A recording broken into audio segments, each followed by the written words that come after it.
Kemudian ada orang yang sholat tetapi tidak mampu untuk menghafal bacaan-bacaan wajib. Untuk Fatihah, apabila tidak mampu dihafal Fatihahnya, boleh diganti dengan 7 ayat yang lain. Misalnya apa ayat yang hafal? Yasin wal Qur'anil Hakim, qul huwallahu ahad, qul a'udzu birabbil falaq, qul a'udzu birabbin nas, qul ya ayyuhal kafirun. Boleh 7 ayat yang lain yang jumlah hurufnya tidak kurang dari jumlah huruf Fatihah. Yaitu ada 141 huruf yang tertulis, ada 156 huruf yang tersembunyi di dalam tasydid. Kalau tidak hafal ayat-ayat yang lain, boleh diganti dengan 7 model tasbih zikir.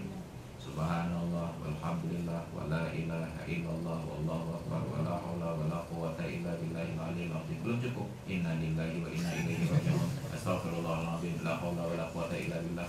7 jenis zikir yang lain sampai jumlah hurufnya tidak kurang dari jumlah huruf Fatihah. Ternyata enggak hafal 7, hanya satu saja, diulang yang sama. Inna lillahi wa inna ilaihi raji'un, inna lillahi wa inna ilaihi raji'un, sampai jumlah hurufnya itu tidak kurang dari jumlah huruf Fatihah. Ternyata tidak bisa juga, maka baru memilih untuk diam kadar bacaan Fatihah. Diam itu pilihan terakhir. Ketika tidak ada ayat yang lain yang dapat menggantikan, tidak ada zikir yang lain yang dapat menggantikan, maka diam selama bacaan Fatihah. Nah, itu pada orang yang tidak mampu untuk membaca. Kalau tidak mampu membaca, tidak tertutup kemungkinan untuk dibantu. Maka nanti ada pendamping di sampingnya, didiktekan bacaannya. Allahu Akbar, diikuti Allahu Akbar. Bismillahirrahmanirrahim. Bismillahirrahmanirrahim. Boleh, karena tidak disyaratkan hafal. Malah banyak imam-imam yang di Arab itu membaca. Jadi dibuat rihal, itu tempat dudukan Quran yang tinggi setinggi pinggang. Mereka membaca ayat-ayat itu. Nah, kayak kasus ribut-ribut kemarin, ada imam yang sedang sholat tiba-tiba main HP gitu ya. Bukan main HP, dia baca dari HP. Nah, cuma tidak terlihat apa yang dia baca, hanya terlihat HP saja. Ya, ada orang yang katakan, tengok ini lumayan, ini bala Facebook. Bukan, dia sedang baca ayat Al-Quran di HP-nya. Nah, dibolehkan dengan catatan tidak melakukan 3 pekerjaan yang berturut-turut, karena itu membatalkan sholat. Nah, itu tentang yang tidak mampu untuk membaca bacaan-bacaan yang wajib. Kemudian yang berikutnya tentang puasa Syawal dan Qadha. Itu ada 2 khilaf pendapat para ulama. Dalam mazhab Syafi'i saja ada 2 orang ulama yang katakan tidak boleh puasa qadha bersamaan dengan puasa sunnah. Yang pertama ada Imam Nawawi, yang kedua ada Imam Al-Asnawi. Mereka mensyaratkan puasa qadha dan puasa sunnah dikerjakan pada hari yang terpisah. Sedangkan yang sisanya, Jam'ul Muta'akhirun berpendapat bahwa ibadah apabila sama pada praktek, sama pada tujuan, berbeda pada tingkatan hukum, yang satu wajib dan yang lain sunat, maka boleh, bukan lebih baik, boleh pada pelaksanaannya itu dilakukan secara bersamaan. Maka pada contoh tadi, ada puasa Ramadan yang tertinggal beberapa hari karena uzur ataupun tanpa uzur, wajib diqadha. Di bulan Syawal ada puasa sunat minimal 6 hari. Maka pada saat mempraktekannya, boleh dua-duanya sekaligus dalam 1 hari. Dengan catatan didahulukan niat wajib daripada niat yang sunat. Maka kita niatkan, saja aku niat qadha puasa fardu Ramadan serta sunat Syawal karena Allah Ta'ala. Yang tidak boleh adalah yang wajib dilakukan secara bersamaan lebih dari 1. Maka tidak boleh orang yang bayar zakat sekaligus dengan bayar gaji karyawan. Nah, misalnya ada karyawan yang terima gaji 1 juta dan kita ada zakat 1 juta, itu ambil. Nah, Dek, ini gaji kamu bulan ini kan 1 juta. Iya, kebetulan saya juga wajib zakat 1 juta. Maka ini 1 juta merangkap gaji dan nggak bisa. Kenapa? Karena gaji wajib, zakat juga wajib. Maka kalau karyawan ini ngerti, dia akan jawab, gini Pak, persoalan zakat itu urusan Bapak lah, yang penting gaji saya saja bayar dulu. Nah, maka itu dua-duanya wajib, nggak boleh dikerjakan bersamaan karena kedudukannya sama. Maka jangan sampai nanti sholat fardu zuhur dan asar sekaligus. Ya sholat zuhur dan asar lah sekalian, kan sama kayak sholat asar. Begitu di bawah asar langsung sholat. Usolli fardhu zuhri wal asri arba'ah. Aku niat sholat fardu zuhur dan asar 4 rakaat. Gak bisa. Kenapa? Karena dua-duanya wajib. Nah, tapi apabila satu wajib yang lain sunat atau sama-sama sunat, boleh sekaligus. Nah, maka dalam kasus puasa qadha tadi, nah, boleh usolli, aku niat qadha puasa fardu Ramadan serta sunat Syawal karena Allah Ta'ala. Ternyata bertepatan dengan hari Senin. Aku niat qadha puasa fardu Ramadan, sunat Syawal dan sunat hari Senin karena Allah Ta'ala. Ternyata di tengah bulan puasa putih 13, 14, 15 tambah lagi. Aku niat qada puasa fardu Ramadan, sunat hari Senin, sunat bulan Syawal, dan sunat puasa putih karena Allah Ta'ala. Ternyata hari Seninnya bersamaan dengan hari Kamis. Enggak mungkin. Kalau mungkin tambah saja. Itu kalau pertanyaan boleh. Tapi bila ditanya mana yang lebih baik dikerjakan terpisah dengan digabung, terpisah lebih baik daripada digabung. Kenapa? Kembali kepada konsep usul fiqh yang menyatakan, kaidah usul fiqh yang menyatakan, maka na aktsaru fi'lan kana aktsaru sawaban. Apa saja ibadat yang prakteknya lebih baik, maka prakteknya lebih banyak, maka pahalanya akan lebih banyak. Jadi, kalau ingin dikerjakan terpisah, timbul pertanyaan, mana yang didahulukan? Qadha dulu ataukah Syawal dulu? Melihat kepada waktu seharusnya Syawal dulu, tapi melihat kepada risiko qadha dulu. Kenapa? Karena puasa Syawal bila tidak dikerjakan kita meninggal tidak ada masalah. Tapi puasa qadha bila belum dikerjakan meninggal bermasalah. Nah, maka selesaikan masalah tanpa masalah. Nah, ini ya. Nah, terima kasih. Mengenai haji, Ustaz. Berbicara tentang harta, maka sebenarnya kan seluruh dari harta yang kita punya, baik yang kita cari maupun yang diwariskan. Nah, sepengetahuan saya di Aceh ini urusan bagi harta warisan tuh delaynya lebih dari Lion Air.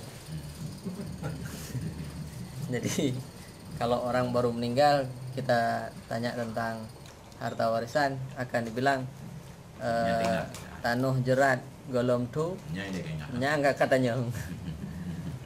Dan seterusnya.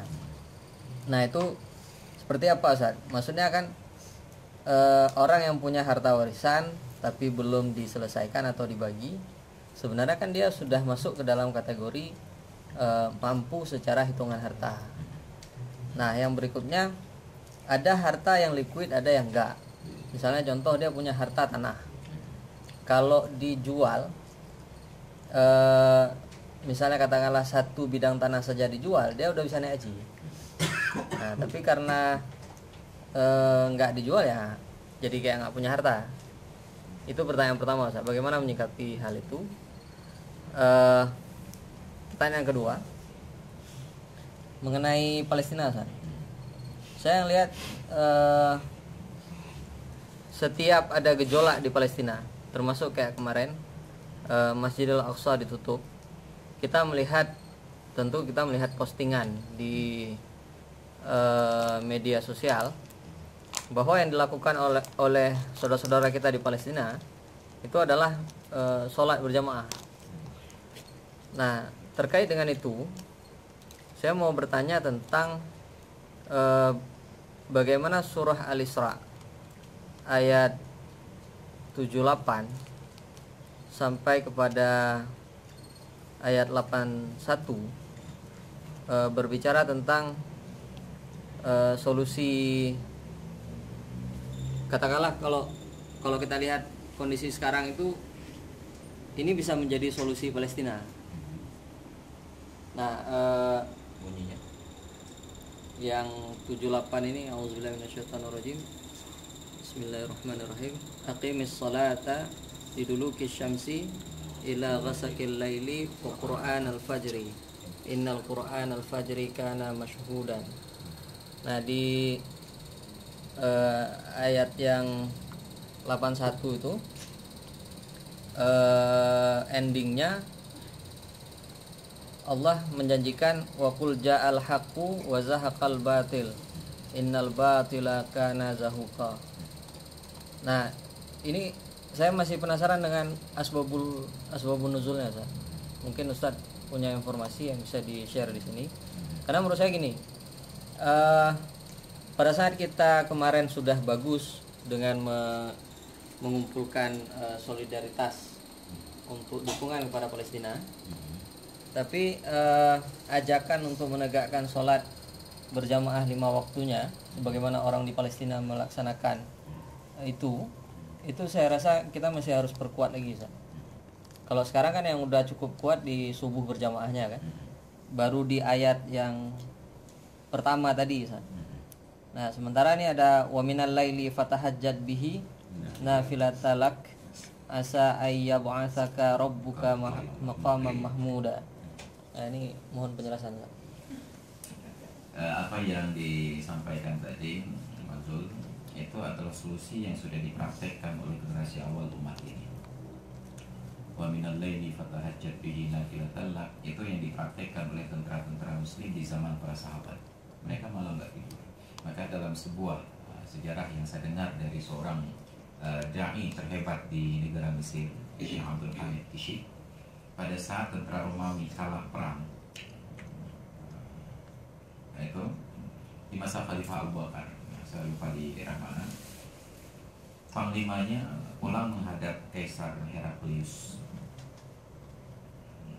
Kaisar ini penasaran, kita bangsa hebat, adidaya di dunia, kalah berperang menghadapi sebuah bangsa yang terkenal barbar. Tentara kita tentara terlatih dengan persenjataan yang sangat hebat, kalah menghadapi orang yang tidak punya seragam dan tidak punya persenjataan lengkap. Apa rahasianya? Jadi oleh Panglima ini bercerita, wahai baginda, tidak sesederhana yang Anda bayangkan. Yang pertama, masalah yang menyebabkan kita kalah adalah tentara-tentara kita setiap kali diterjunkan ke medan perang, dia berpikir untuk pulang dalam keadaan selamat dengan membawa rampasan perang dan naik pangkat dan jabatan. Sedangkan tentara yang kita hadapi, mereka tidak pernah berpikir untuk pulang, karena rampasan perang mereka terhebat ada setelah alam kematian itu. Yang kedua, tentara kita di waktu malam bukan istirahat, mereka berfoya-foya dengan minum arak. Sedangkan tentara yang kita hadapi, mereka di waktu malam suaranya bising seperti lebah yang sedang berbunyi. Itulah karena gambaran tahajud. Yang ketiga, tentara kita ini ingin kawannya mati lebih dahulu sebelum dirinya. Sedangkan tentara yang kita hadapi, dia ingin mati lebih dahulu sebelum kawannya. Dia ingin mati lebih dahulu sebelum kawannya. Maka itu beberapa sebab yang menjadikan kita kalah. Dan itu dievaluasi oleh Kaisar Heraklius. Dan ternyata itulah kekuatan yang tidak pernah dimiliki oleh bangsa manapun, oleh agama manapun di dunia. Bahwa semangat juang kita, maka perang itu dinamakan dengan perang Zatus Salasil, perang berantai. Kenapa? Karena tentara Romawi yang berperang itu harus dirantai per 7 orang. Kalau tidak semua lari. Jadi harus dirantai supaya mereka tidak melarikan diri dari perang. Kalau lari harus lari 7-7-nya. Lari bukan mengantungnya. Maka dinamakan perang itu dengan perang Zatus Salasil, perang yang berantai. Jadi kalau satu orang jatuh harus lari yang lain. Jadi nggak bisa melarikan diri sendiri, harus panggul kawan-kawannya. Itu yang menyebabkan mereka kalah. Maka ayat ini sudah diamalkan oleh umat Islam generasi awal. Mereka sholat berjamaah, mereka bertahajud, dan aturan tentang sholat berjamaah itu turun dalam keadaan perang. Faidah kumta fihim faqamta as-salat, sampai digambarkan di YouTube itu ada tentara yang sedang sholat jamaah dalam perang. Itu aturan turunnya dalam keadaan perang. Itu satu. Yang kedua, terkait dengan sholat berjamaah, itu bahkan Menteri Pertahanan Israel, saya sudah lupa siapa namanya, entah itu berat entah siapa, pernah menyatakan, andai kata umat Islam di Arab sanggup bangun untuk salat subuh berjamaah seperti jamaah mereka pada salat Jumat, kami akan serahkan Masjidil Aqsa itu begitu saja kepada mereka. Kenapa? Karena semangat salat berjamaah. Ternyata mereka nggak sanggup salat subuh begitu. Nah, kita pun hanya satu masjid saja yang seperti subuh BBC yang begitu. Yang lain tidak. Andai kata setiap masjid di Arab itu bangun salat subuh seperti bangun untuk salat Jumat, kami akan kembalikan Masjidil Aqsa dan kami tidak akan berperang lagi. Kenapa? Karena semangat juang umat Islam dilihat dari sholat berjamaahnya. Jadi kalau bangun pagi berpisah dengan bantal saja berat, apalagi berpisah dengan yang lain, maka itu menjadi ujian bagi umat Islam. Nah, solusinya itu adalah antisipasi. Solusinya ada pada surat Al-Anfal ayat 62 kalau nggak salah, yang berbunyi wa'iddu lahum mastata'tum min quwwatin wa min ribatil khayli turhibuna bihi aduwwakum wa aduwallahi wa akharina min dunihim la ta'lamuhum Allahu ya'lamuhum. Persiapkan untuk mereka segala kekuatan yang kalian miliki dan kuda-kuda yang tertambat untuk menggertak musuh-musuh kalian dan musuh-musuh Allah dan golongan yang lain yang kalian tidak pernah tahu. Nah, sekarang bangsa Arab mereka tidak mempunyai kekuatan persenjataan. Waktu dulu saya pertama ikut tes kuliah ke Arab Saudi, bertemu dengan dosen akidah, saya tanya, Kenapa Arab Saudi tidak buat pabrik senjata? Apa jawabannya? Dengan logat Arabnya dijawab, lah aja, hana berleo. Nah, kalau perlu senjata tinggal pesan ke Amerika, ya. Maka ilah apa? Nah, bahkan di dalam fikih kita dikatakan jangan pernah menjual senjata kepada musuh. Kenapa? Karena senjata itu akan dipakai oleh musuh untuk menyerang kita. Sekarang jangankan menjual kepada mereka, malah kita yang membeli dari mereka. Jadi umat Islam tidak punya kekuatan. Ternyata sekarang Turki yang baru punya kekuatan persenjataan yang modern, yang canggih. Ya, maka sangat diantisipasi yang jangan umat Islam punya kekuatan nuklir. Maka semua agama punya nuklir. Jepang punya nuklir, Hindu punya nuklir, Sinto punya nuklir, Konghucu punya nuklir, Kristen punya nuklir. Yang tidak boleh punya nuklir hanya Islam. Yang lain semua boleh punya nuklir, kecuali umat Islam. Begitu ada negara Islam punya nuklir, langsung ditekan. Untuk Rusia, mereka punya nuklir. Apalagi yang ateis, mereka punya nuklir. Yang Sinto punya nuklir, Hindu punya nuklir, India, Konghucu punya nuklir, semua punya nuklir, kecuali umat Islam. Itu yang terjadi sekarang. Maka umat Islam tidak mempercayakan senjata. Maka senjata itu bukan untuk meneror, untuk menggertak musuh supaya jangan sembarangan. Makanya kalau kita punya senjata kan nggak digertak sembarangan. Nah, maka begitu kita punya senjata, itu semangat, rasa percaya diri kita tinggi. Maka kenapa polisi gagah berani, kenapa tentara gagah berani? Salah satunya karena punya senjata. Nah, ini yang bude. Nah, yo ini. Makanya kita menjadi gagah dengan sebab ada keberanian. Makanya dianjurkan oleh Rasulullah, alimu auladakum as-sibahah war-rimayah. Ajarkan anak-anak kalian keterampilan berenang dan memanah. Untuk apa memanah? Menyerang musuh. Untuk apa berenang? Bisa jadi untuk menyelamatkan diri. Kalau tidak pandai berenang, kemarin sekitar beberapa tahun yang lalu ada yang digerebek oleh polisi main judi sabung ayam di Limpo, lari melewati Gunung Lamyong langsung tenggelam meninggal. Kenapa? Nggak pandai berenang. Nggak ikut sunnah. Pencuri pun harus belajar berenang. Karena bila dikejar masih mungkin untuk menyelamatkan diri. Itu terkait dengan yang pertama tadi. Nah yang kedua, terkait dengan harta warisan. Memang di Aceh khususnya warisan itu akan menjadi bom waktu. Kenapa sekarang belum meledak? Karena tingkat kebutuhan keterdesakan terhadap ekonomi belum terlalu tinggi, masih bisa makan. Tapi apabila sudah tidak mampu untuk makan lagi, yang terlihat hanya bisa melirik harta warisan orang tua yang belum dibagi, maka mulailah main asap parah. Itu bom waktu. Padahal di dalam agama sebelum mayat diturunkan dalam kubur, harta harus jelas dulu. Min ba'di wasiyatin yusa biha aw dainin, sebelum faraid itu dilaksanakan, lebih dahulu dibayarkan hutang dan dilaksanakan wasiat-wasiatnya sebelum dilakukan faraid. Posisi harta sudah harus jelas dulu. Nah sekarang kita ada yang sudah 7 generasi hartanya nggak jelas. Orang tuanya sudah meninggal, kakeknya sudah meninggal, kakek buyutnya meninggal. Ini hartanya mau dibagi kemana? Ada harta hanya bisa diambil tapi tidak bisa dikuasai. Mau dijual nggak bisa karena nggak jelas milik siapa. Dan itu sangat merusak. Itu sangat merusak, tinggal menunggu bom waktu. Nah kalaupun ada harta itu dianggap seperti harta yang hilang. Harta yang hilang jangankan wajib haji, bahkan zakat pun belum takluk. Misalnya saya punya emas sekitar 1 kilo tapi dicuri orang. Selama dalam masa dicuri ini saya tidak wajib zakat. Bila suatu saat tiba-tiba dikembalikan, maka pada saat itu semua zakatnya dihitung. Ataupun ada orang yang berutang ke emas saya nggak punya uang untuk bayar zakatnya. Ketika dibayar kembali emas, maka zakat-zakat itu dihitung kembali. Maka orang yang punya harta warisan tapi belum ia kuasai, dia seperti orang yang punya harta tapi di tangan orang lain.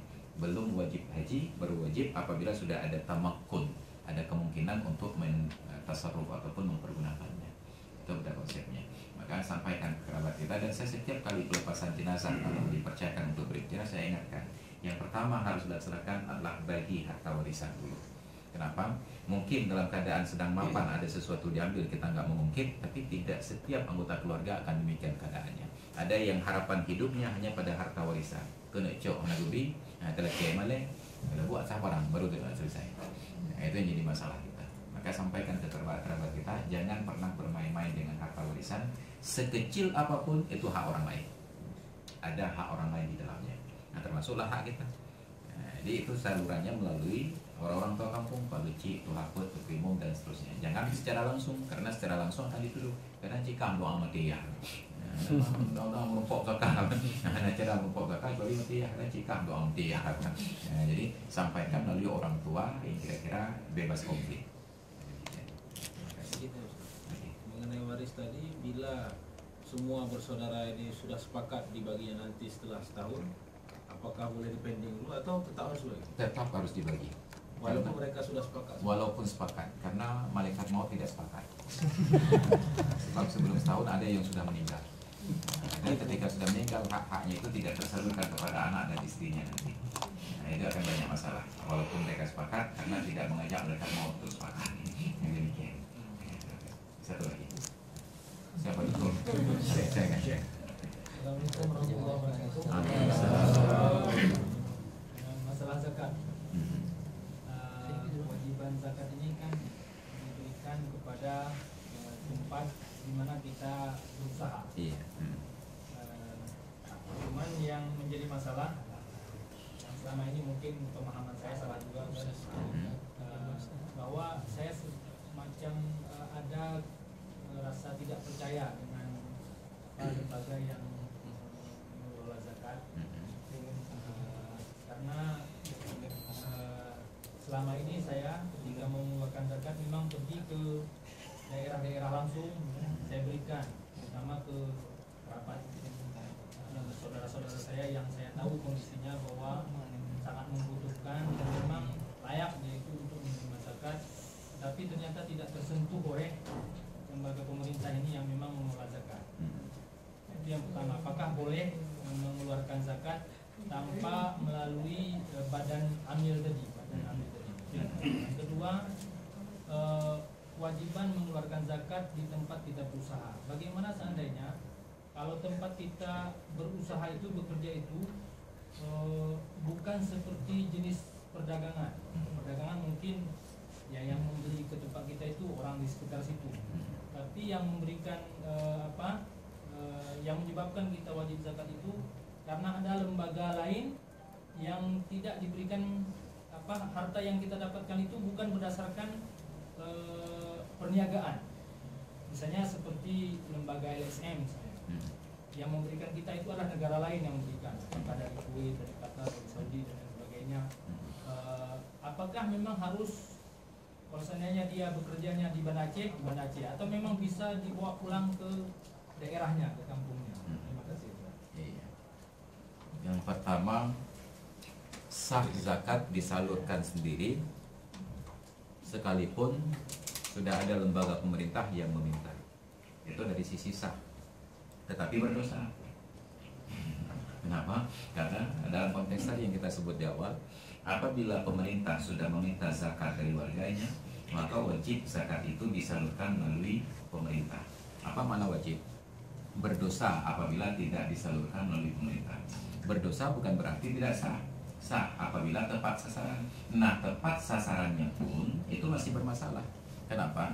Karena zakat tidak boleh seperti pemahaman kita diberikan kepada orang yang menurut bayangan kita berhak. Karena ada 8 senif. Selama 8 senif itu ada, wajib diberikan sampai hak-hak mereka semua. Dan minimal setiap satu senif itu 3 orang yang terima. Karena senif untuk zakat dibahasakan dengan kosakata jamak, plural, bukan singular, bukan mufrad. Lil fuqara, bentuk jamak dari fakir. Wal masakin, bentuk jamak dari miskin. Wal amilina, bentuk jamak dari amilun. Wal muallafati, bentuk jamak dari muallafun. Baru terbenar jamak minimal 3 orang.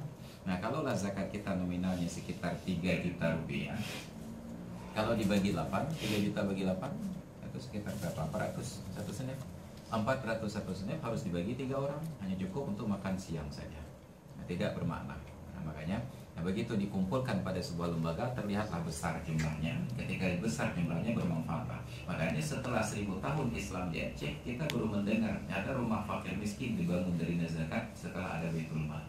Padahal orang Aceh bayar zakat tiap tahun, tapi nggak sempat untuk mampu membangun satu buah rumah untuk orang miskin. Kenapa? Nilai zakat kita kecil sekali. Tapi ketika terkumpul, itulah perannya mengumpulkan uang pada sebuah lembaga. Itu tadi. Yang kedua, kita wajib membayar zakat di tempat di mana kita mencari nafkah, bukan persoalan dari mana sumber nafkahnya. Maka kalau ada orang yang bekerja pada pemerintah Kota Banda Aceh, tetapi tempat kerjanya SKPD, yaitu kantornya itu ada di wilayah yang lain, maka di tempat itu, di tempat di mana dia berada, karena yang melihat dia kaya berpenghasilan itu orang-orang yang ada di sekitar tersebut. Tapi dalam satu wilayah kabupaten kota teritorialnya itu nggak masalah berpindah-pindah dari Ulekaring ke Ulele, dari Ulele ke apa namanya Baitur Rahman, itu masih satu wilayah. Karena prinsipnya orang miskin di sini dan orang miskin di sana ditanggung di bawah wali kota. Tapi sekalipun berdekatan, beda teritorial tidak boleh. Misalnya tinggal di Ulekaring, ada kampung Cerih berbatasan dengan Lamujung. Lamujung masuk Aceh Besar. Cerih di Ulekaring, nggak boleh orang Cerih bayar zakat ke Lamujung. Kenapa? Orang miskin di Lamujung tanggung jawab Bupati Aceh Besar, orang miskin yang ada di Banda Aceh tanggung jawab wali kota. Nah, maka sesuai dengan teritorial, bukan dekat dan jauhnya. Kalau konsep zakat dulu itu jarak musafir. Kalau sudah lebih dari 83 km perjalanan baru tidak boleh lagi. Nah, sekarang melihat kepada teritorial karena berbedanya sistem pemerintahan yang kita anut. Nah, bahwa sumbernya dari LSM luar negeri, di mana kita bekerja, bahwa sedang ditempatkan di Calang, bayarnya di Calang. Oh dipindahkan kita ke kota Banda Aceh, maka di Banda Aceh. Tapi ada 11 bulan di Calang, tiba-tiba waktu mau berzakat udah ke Banda Aceh. Nah, makanya oleh karena perubahan demikian itulah sehingga diambil kebijakan agar zakatnya pun dibagi sesuai dengan berapa lama. Sehingga diambillah zakat per bulan. Karena pegawai belum tentu di sebuah tempat sampai akhir tahun. Mungkin dia 6 bulan di sini, 6 bulan di tempat lain. Maka yang 6 bulan di sini sudah diambil zakatnya, 6 bulan di tempat lain akan diambil zakatnya. Sebab bila diambil ditunggu akhir bulan, boleh jadi udah berpindah, rugi fakir miskin yang ada di sini. Itu salah satu konsep kenapa zakat diambil setiap bulan, padahal zakat diambil per tahun. Jadi untuk taksit dicicil karena penyembelahannya sama. Satu lagi Pak. Mohon maaf ini karena waktu saya harus kecekul lagi. Bismillahirrahmanirrahim. Assalamualaikum warahmatullahi wabarakatuh. Waalaikumsalam. Kami Ustaz, pertama tadi menyinggung warisan dan sholat ya. Mana yang benar Ustaz ini sholat boleh nggak pertama di luar bahasa Indonesia, di luar bahasa Arab. Misalnya niat kita bahasa Indonesia pertama Ustaz ya. Kedua disuarakan atau tidak. Ketiga Ustaz, ini masalah niat juga. Ada yang niat dulu baru takbir, ada yang sekali takbir dia gimana kira-kira Ustaz? Oke, yang pertama Ustaz. Yang kedua Ustaz, tentang warisan. Ini warisan ini kan semestinya dijual. Kebetulan beda kepentingan. Ini bersaudara ini ada yang uang, ada yang kaya, ada yang miskin, kira-kira begitu lah. Yang kaya ini nggak boleh jual dulu, yang miskin udah jerit-jerit dijual. Ternyata nggak dijual-jual, kayak mengharapkan mungkin harga cocok. Sekarang harga kan kagak cocok. Kira-kira gimana tuh persoalan Ustaz? Makasih Ustaz. Oke. Yang pertama terkait dengan sholat, ada rukun qauli, ada rukun qalbi, ada rukun fi'li. Yang qauli terikat dengan bahasa Arab. Hanya ada 5. Takbiratul ihram, Fatihah, tasyahud, sholawat, salam. Itu disyaratkan bahasa Arab bila mampu. Sedangkan yang rukun qalbi, niat, itu tidak terikat oleh bahasa. Boleh bahasa Arab, bahasa Inggris, bahasa Jerman, bahasa Indonesia, bahasa Padang, bahasa Aceh, boleh bebas. Kenapa? Karena dia pekerjaan hati, tidak terikat oleh bahasa. Nah pertanyaannya, kapan niatnya? Dalam pendapat mayoritas para ulama, yang namanya niat bersamaan dengan praktek ibadat itu dimulai. Nah, orang mandi, apa pertama mandi? Siram kepala. Maka niat ketika siram kepala. Orang wudu, kapan wudu mulai? Ketika membasuh muka. Maka niat pada saat membasuh muka. Maka orang yang sholat itu dimulai dari takbir. Maka niat itu bersamaan dengan takbir. Cuma bagaimana konsep bersamaannya itu, kalau kita bicarakan detail sampai nggak jadi niatnya. Maka kalau melihat ada orang yang takbir nggak jadi itu terlalu detail niatnya. Nah, maka sekarang konsep sederhana tentang niat, apapun pekerjaan yang kita lakukan secara sadar tentang realitas dan hakikatnya, maka sebenarnya kita sudah niat. Apapun yang kita lakukan ketika sadar sepenuhnya atas pekerjaan itu, itulah niat. Maka itu yang dimaksudkan oleh para ulama bahwa niat itu secepat kilat, bukan terjemahan di dalam hati. Aku niat sholat fardu, bukan itu. Itu kalam nafsi namanya. Tapi niat itu adalah kesadaran kita tentang pekerjaan yang dilakukan, bagaimana hakikat dan realitasnya. Itu hakikatnya. Jangan di dalam lagi. Kalau di dalam lagi nanti nggak sah-sah sholatnya. Ragu-ragu sampai takbirnya nggak jadi-jadi. Itu yang keluar jurus-jurus mabuk waktu takbir itu karena terlalu mempelajari tentang niat. Ya, itu yang kedua tentang niat. Kemudian yang ketiga terkait dengan harta warisan. Harta warisan bukan wajib dijual, tetapi dihargakan dengan harga jual. Sebab kalau dibagi berdasarkan wujud yang ada, sulit membagi.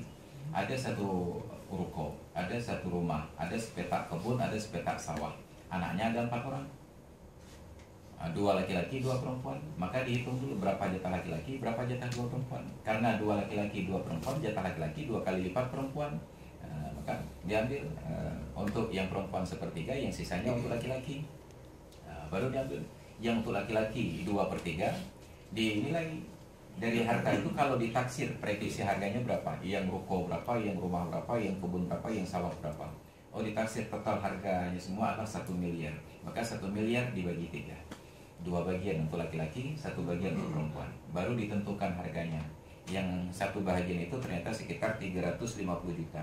Maka benda mana yang nilainya 350 juta? Oh, rumah 400 juta. Maka yang terima rumah kembalikan 50 juta. Jadi tidak wajib untuk dijual. Karena kalau harus dijual dulu, itulah masalahnya. Enggak sepakat-sepakat tentang harga. Mungkin yang terburu-buru ala kaji pulau. Ada yang mau sabar lagi, nantilah. Yang terburu-buru udah mepet terus. Ini utang di bank naik terus. Ya, maka bukan dijual, tetapi ditaksir harga jual, baru kemudian dibagi sesuai dengan peruntukannya.